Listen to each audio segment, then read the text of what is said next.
The water was cold, a deep, invasive chill that seeped through fabric and into bone. Lucas lay motionless in the old, clawfoot tub, the waterline just cresting his chin. His eyes were open, fixed on the cracked plaster of the ceiling, seeing nothing. Then, a presence.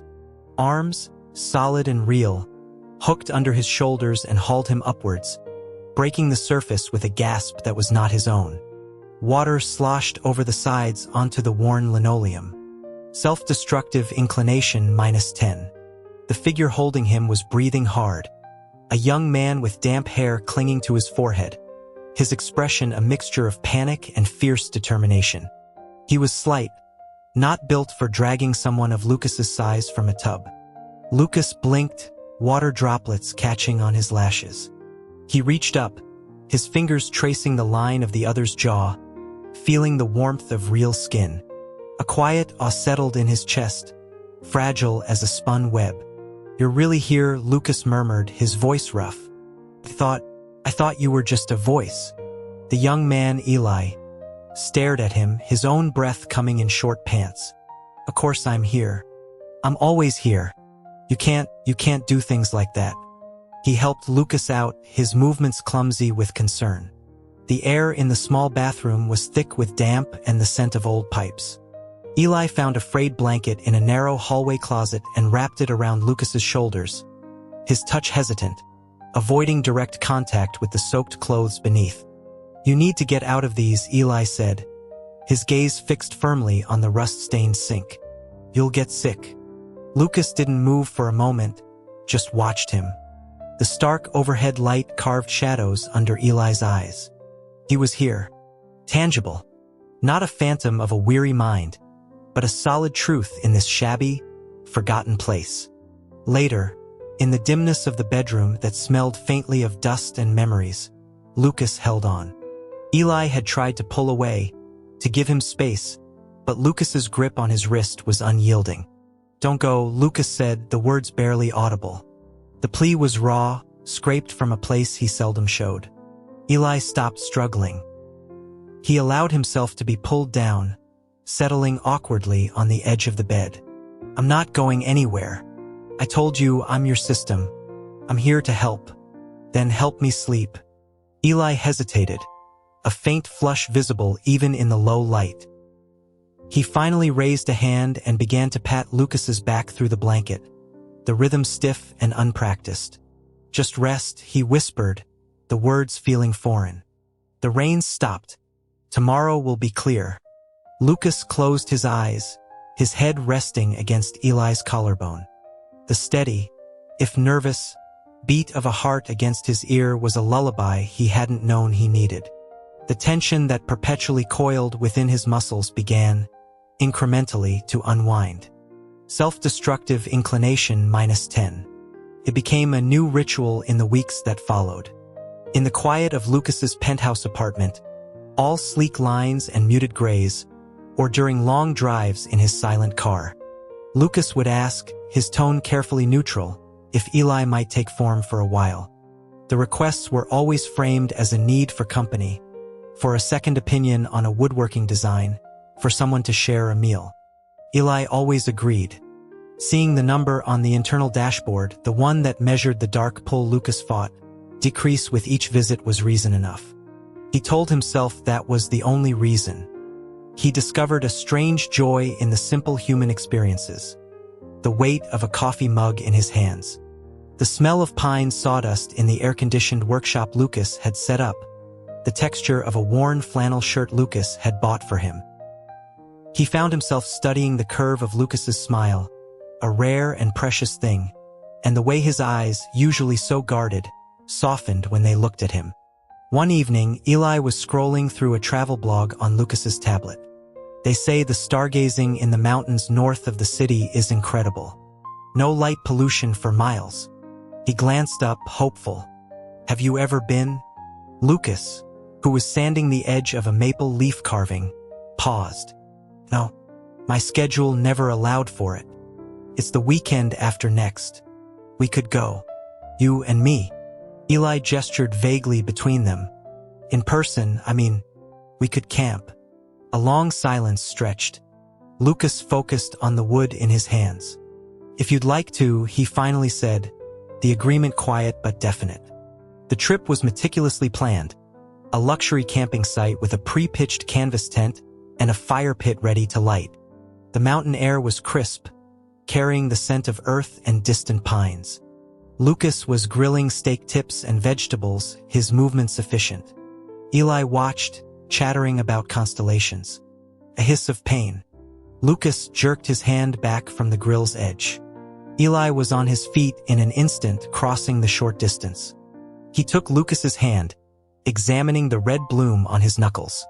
Without thinking, he bent and blew a soft, cooling stream of air across the skin. "Does that help?" Lucas didn't answer. He was just looking at him, his expression unreadable. Self-destructive inclination -3. Self-destructive inclination 59/100. Eli felt a surge of triumph so sharp it brought a prickling to his own eyes. He kept blowing, gentle and steady. "We're under 60, he whispered, a secret celebration. "It doesn't hurt," Lucas said, but he didn't pull his hand away. After dinner, under the pretext of gathering more firewood, Eli slipped away into the tree line. His real goal was a meadow further down the slope, rumored to be full of fireflies this time of year. He wanted to capture some in a jar, a tiny, living lantern to bring back to Lucas.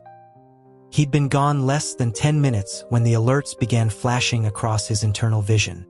Self-destructive inclination +2. Self-destructive inclination +5. Panic lanced through him. He dropped the jar he'd brought and ran, branches whipping at his arms. He burst back into the clearing to find Lucas exactly where he'd left him, but now crouched on the ground, his arms wrapped tightly around his knees. In the dying firelight, his eyes shone with a stark, wild fear. Eli's heart hammered against his ribs. He knelt, his hands coming up to frame Lucas's face. "I'm here. I just went to find something. I came right back." Lucas's gaze focused on him, the panic receding into a devastating vulnerability. He surged forward, his arms locking around Eli with a force that drove the air from his lungs. "I thought you left." The words were muffled against Eli's neck. Can't, I'm not leaving. Promise." Eli stroked his hair, the dark strands soft between his fingers. "Promise, Lucas. Prove it." Lucas pulled back just enough to look at him. His face was streaked with tears he seemed unaware of. "Stay with me. Really stay." Eli's breath caught. He understood the unspoken question, the line they had been dancing around. He saw the number on his dashboard tick down another point, a silent plea. He leaned in, closing the small distance. The kiss was hesitant at first, a mere brush of lips. Then Lucas responded, a desperate, grateful press that held worlds of loneliness and longing. Eli kissed him back, pouring every ounce of reassurance he possessed into the contact. Self-destructive inclination -1. It felt, in that moment, like the most correct thing in the universe. "Okay," Eli breathed when they parted, their foreheads resting together. "Okay, we're together." He led Lucas by the hand, away from the campsite, down the dark path. The meadow opened before them, a velvet black bowl sprinkled with hundreds of drifting, golden lights. The fireflies danced on the still night air, a silent, breathtaking symphony. Self-destructive inclination -1. Lucas's hand tightened around his. In the ethereal glow, he looked young, unburdened, full of wonder. The peace was fractured a week later. Lucas's grandfather, Arthur Thorne, appeared at the penthouse unannounced. Lucas sent a quick, silent command for Eli to retreat to the system space before answering the door. Arthur's presence was like a cold front. He surveyed the living room, now dotted with Eli's influence. A colorful throw blanket, a stack of novels on the side table, 2 mugs left on the coffee table. "I hear you've been..." Distracted, Arthur began, not bothering with a greeting. He lowered himself into the primary armchair as if it were a throne. "Handing your responsibilities to your cousin is one thing. A temporary lapse. But this, his gaze swept the room with disdain. Living with some nobody. It ends now. The alliance with the Vance family is moving forward. You will be present at the dinner next Friday. Lucas stood by the window, his back to the room, a statue of resistance. No, you are a thorn. Your personal whims are irrelevant. Your mother made the same mistake, chasing feelings over duty. Look where it led her. Arthur's voice was cold, clinical. Lucas turned. The air in the room seemed to solidify. Get out. Arthur stood, his face mottling with anger. You're a disappointment, just like she was. Clinging to a ghost while shacking up with a replacement. Pathetic. The door slammed behind him. Lucas remained by the window, his fists clenched, breathing controlled and shallow. When Eli materialized, he didn't speak, just walked over and buried his face in the crook of Eli's neck, his body trembling with a rage too deep for words. The phrase echoed in Eli's mind. A ghost. A replacement. That night, the dashboard read self-destructive inclination. 9 out of 100. It was a good number, a victorious number. But it wouldn't reach 0. The ghost, the unresolved knot, held it fast. Eli waited until Lucas was deep in sleep, his features smoothed by exhaustion. Then he reached out, not through networks or data streams, but with a deeper, more fundamental part of himself. He sought the presence he had only met once, the vast, quiet consciousness that governed his existence. The task is nearly complete, Eli communicated, the thought form clear and focused. But there is a blockage, a memory that isn't mine. The response came not in words, but in a wave of knowing. Are you prepared to see? To know why you were chosen for him? I need to, Eli thought back, certainty hardening within him. I need to finish this. For him. Then your reward shall be granted now. A torrent not of data, but of lived experience. A sun-drenched street in a quieter town. The smell of asphalt after summer rain. A small, run-down duplex. The weight of grocery bags in his teenaged hands. A woman with sad eyes and music-roughened fingers. And a boy.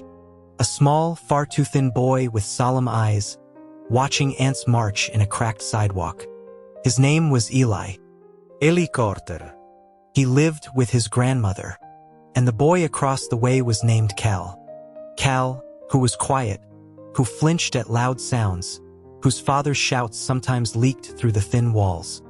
Eli brought him cookies pilfered from his bakery job.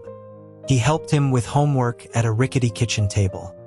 He made foolish, hopeful plans about a future house with a garden. He carved a clumsy rabbit from a scrap of pine because the boy had nothing of his own to hold on to. The storm, the frantic knock, Cal pushed into his arms, shivering. The terrible, waiting silence from across the hall. The police lights painting the walls in flashes of blue and red. The arrival of the severe man in the tailored coat.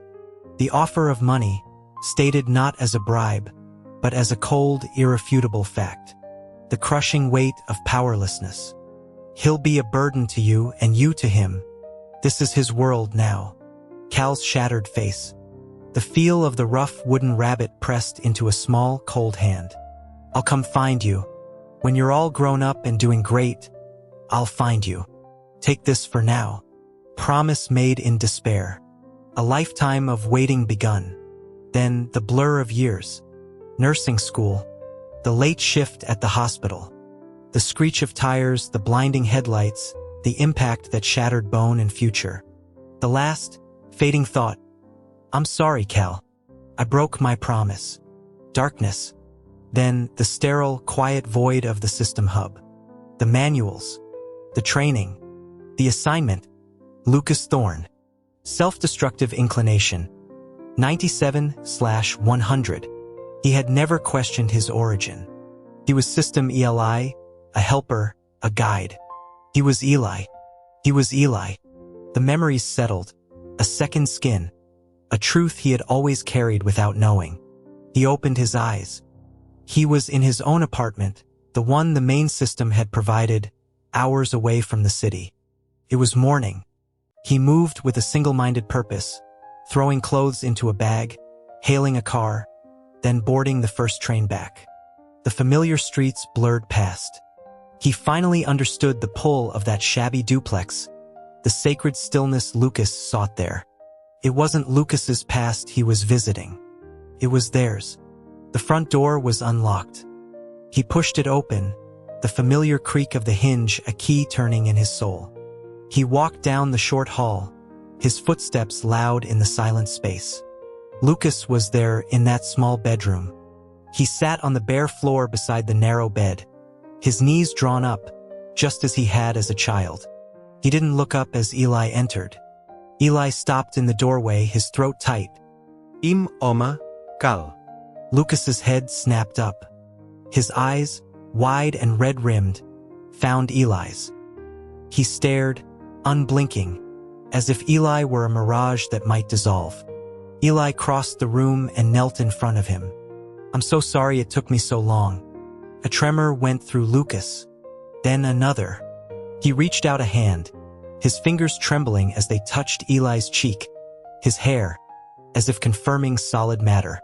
A broken sound escaped him, and then he was collapsing forward, his arms locking around Eli's waist. His face pressed hard into his shoulder. The dam broke. Silent shakes gave way to ragged, heart-wrenching sobs that seemed to tear him apart. Eli held him, rocking them gently, murmuring into his hair. "I'm here. I'm real. I kept my promise. You did so good. You grew up so strong." When the storm of tears had subsided to quiet hiccups, Lucas whispered, his voice ravaged, "You came back. I told you I would." Eli pressed a kiss to his temple. "And I'm never leaving again. You're stuck with me." They left the city behind, embarking on a long, meandering drive down the coast. They rented a cottage overlooking the Pacific in Oregon, hiked through redwood forests in California, got lost in the desert bloom of Arizona. Lucas was different. The last, lingering tension in his shoulders had vanished. He smiled easily, often. He still watched Eli with a devotion that was near awestruck, but the shadow of grief was gone, replaced by a deep, settled joy. Eli found it both endearing and amusing how Lucas now insisted on doing everything. Packing their bags, planning routes, cooking every meal, as if making up for 15 years of missed caretaking in a single trip. Their final stop was a small, windswept cemetery in a Midwestern town, where the prairie grass grew tall between the headstones. Eli led Lucas past a simple marker that read Elias Carter, beloved grandson, a strange, poignant twist in his gut, and stopped at the one beside it. The stone was clean, the inscription clear. A photograph of an elderly woman with kind eyes and a gentle smile was set into the granite. "Hey, Gran," Eli said softly, squeezing Lucas's hand.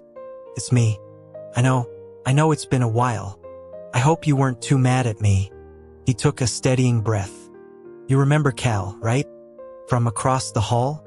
The quiet kid you always saved an extra cookie for?" He drew Lucas a step closer. "Look at him now. All grown up. Even taller than me. Can you believe it?" He could feel Lucas trembling beside him. "We're here today because I wanted you to be the first to know." Eli turned to face Lucas fully. He saw the confusion in his damp eyes, the dawning, impossible hope. Eli reached into his pocket, his fingers closing around the small velvet box. He went down on one knee in the soft grass. The ocean wind of their travels was gone, replaced by the gentle rustle of oak leaves and the distant call of a meadowlark. "Lucas Thorne," Eli said, his voice clear and sure. "You waited for me a lifetime. You built a life, you fought your way back, and you kept your heart open when everything told you to lock it away." He opened the box, the twin platinum bands catching the afternoon sun. "My Cal, my Lucas, I love you. Will you spend every single one of our days from now on with me?" Lucas was crying again, but they were quiet tears, overflowing from a cup of happiness too full to contain. He nodded, unable to speak, then managed to choke. "Yes, always. I love you, Eli." Eli slid the ring onto his finger, and Lucas, with hands that shook only slightly, placed the other on Eli's. As their hands linked ring to ring, Eli felt it.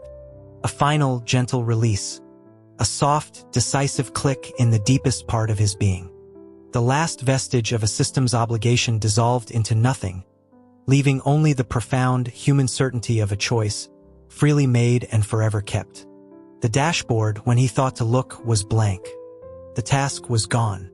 All that remained was the man before him and the boundless future in his shining eyes.